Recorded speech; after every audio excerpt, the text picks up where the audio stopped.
Hi, I'm Avi Billet, and this is Parashat Chukat. The fallout from Mei Meriva seems clear in the story, but what is unclear is what went wrong. Elsewhere in the Torah, Moshe and Aharon are told of different general flaws in that tale as to why they won't be entering the land. Lo ha'emantem bi la'kisheni, marisem pi, ma'altem bi, lo kidashtem osi. And a legitimate question to ask is, in using those terms, is God talking to Moshe and Aharon, or is he talking to the people themselves? Who didn't have faith? Who rebelled against God? I'd like to propose a different way of looking at the story, not as much through the lens of what they did or didn't do, but through the lens of which crowd or crowds they were looking to address, and how that is the reason for the fallout. And of course, to note that if one studies this segment with translation, all that I will point out will literally be lost in translation. We're familiar with there being different factions in Bnei Yisrael. The Mechilta, for example, notes that at Kriyas Yamsuf there were 4 groups. Here, the pasuk tells us that the Bnei Yisrael, all of the Eida came to Midbar Tzin. The Am settled in Kadesh. The Eida didn't have water, and they gathered. The Aksav Kabbalah notes that the Eida didn't say anything, but the Am fought with Moshe, saying, "We're all going to die." And they, the Am, challenged why the Kahal Hashem was taken out of Egypt. Moshe and Aharon then come before the Kahal. God then tells them to gather the Eida.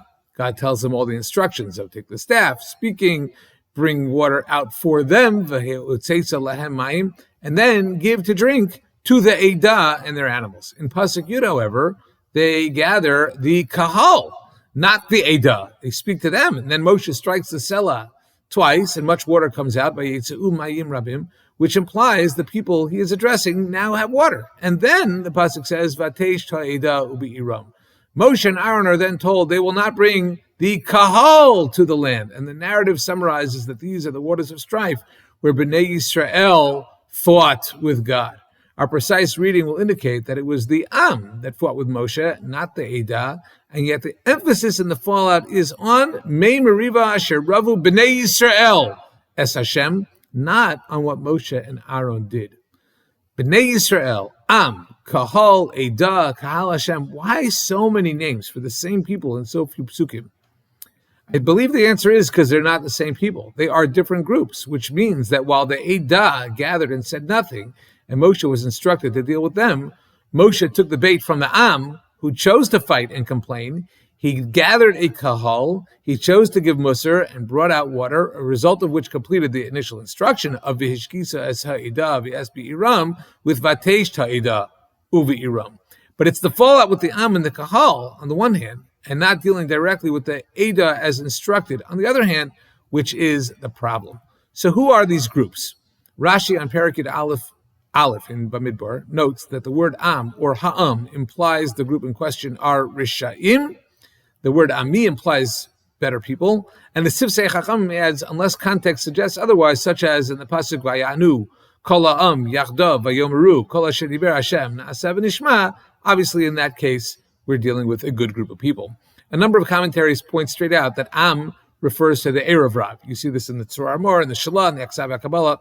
While the Toldos Yaakov Yosef, who was a student of the Baal Shem Tov, said that the Am are people who rested on their laurels, thus lowered their madrega, allowing the Yetzer Hara to get a foothold.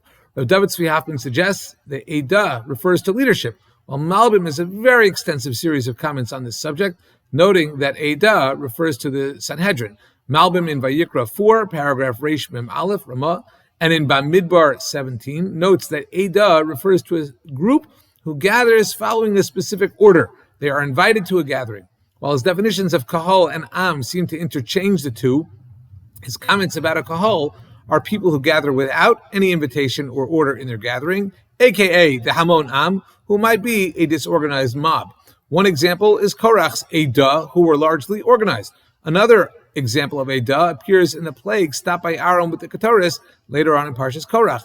There, Aharon was instructed to take Ketoris, v'holech mehira el ha'eida v'chaper aleihem, and then the next pasuk, Aharon did as Moshe said, vayikach Aharon kasher diber Moshe, except that then, vayaratz el toch ha'kahal v'nei echel ha'negef ba'am. He ran amongst the Kahal because there was a plague amongst the Am. Malbim explains, since the mashchis, the destroying force, began with the Kahal, this disorganized crowd, Aharon had to help them first, and so he ran to the Kahal, where the plague had started with their true synonym, the Am, and sure enough, Vayitenes HaKetoris, Vayechaper, al ha'am. The Torah tells us right after that, V'te'atzara magifa, the plague stopped. And then Aaron goes back to the Ol Moed, and then the pasuk says, V'amagifa ne'atzara, the plague stopped. Is this a repetition? No. A plague first stops among the Am or Kahal, where it was most dangerous. And then he went back to the Eida, a group that had been organized, possibly the Sanhedrin, where it was far less severe, and he's contending with two groups in that arena. Getting back to the Mei Meriva, the Shalah rejects the notion that even calling the people Morim was a problem, because he feels that Moshe was talking to the Kahal, or the Am, who were troublemakers, and he was not referring to the Zera Abraham, who were represented as an Eida. Remember, Moshe and Aharon are told they won't bring the Kahal to the land. It doesn't say they won't bring the Eida or they won't bring Bnei Israel. These are the people fighting with them in Psukim Gimel to Vav, and the people they address in Pasuk Yud, and the first half of Pasuk Yud Aleph. Am and Kahal.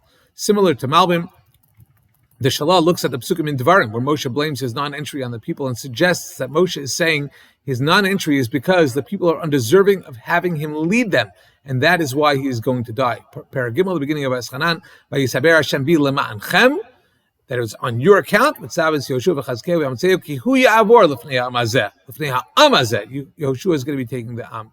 Later on in Eschanan, Parak Dalid, Pasuk Chaf and Chaf Aleph, Moshe tells the people that they are lios lola am nachalach hayom hazeh, Hashem isanaf bi al dibrechem, something that you guys did as an am, which is why I'm not going into the land. The Psukim in Ha'azinu would put the icing on the cake that the reference to Bnei Yisrael there is the am over which Moshe and Aharon lost their cool and fell into the mud with, thereby proving it was no longer a good match of leadership. In Devarim Parak Lamed Beis, Moshe is told you're going to die on the mountain where you're looking over from, just as Aharon died in Hor HaHor.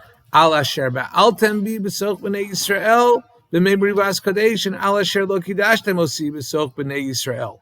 So that's could be talking about what Bnei Yisrael did at that time, because again, in Parashat Chukat, it talks about the fight Asher Ravu Bnei Yisrael.